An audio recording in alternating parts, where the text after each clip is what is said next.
સુરત શહેરમાં એક ડબલ મર્ડરની ઘટના સામે આવી છે. ઉધના વિસ્તારના ઓમ સાઈ જલારામ નગરમાં બનેવીએ અંગત દાવતમાં પોતાની સાડી અને સાળાની ઘાતકી હત્યા કરી. લગ્નનો પ્રસ્તાવ સાડીએ નકારતા ઉશ્કેરાયેલા આરોપી સંદીપ ગોળે ચપ્પુના ઉપરા છાપરી ઘા ઝીકી હત્યાકાંડને અંજામ આપ્યો હતો અને તે બાદ ફરાર થઈ ગયો હતો. પોલીસે આરોપીની ધરપકડ કરીને આગળની કાર્યવાહી શરૂ કરી.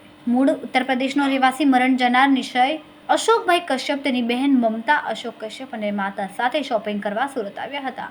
પરિવાર ઉધનાના પટેલ નગરમાં આવેલા ઓમસાઈ જલારામ નગરમાં રહેતો હતો. આ હત્યાકાંડ પાછળનું મુખ્ય કારણ બનેવી સંદીપ ગોળાનો મમતા સાથે લગ્ન કરવાનો આગ્રહ હતો. સંદીપ ગોળ અગાઉથી જ 2 બાળકોનો પિતા છે. તેમ છતાં તેણે મમતા સાથે લગ્ન કરવા માંગતો હતો. જોકે મમતાએ લગ્ન માટે સ્પષ્ટ ના પાડી દેતા ઘરમાં ઉગ્ર બોલાચાલી શરૂ થઈ.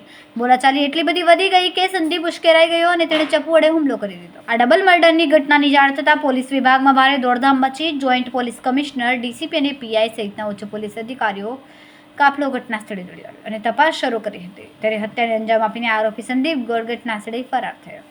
ઉધના પોલીસે જુદી જુદી ટીમો બનાવીને આરોપીને ઝડપી પાડ્યો.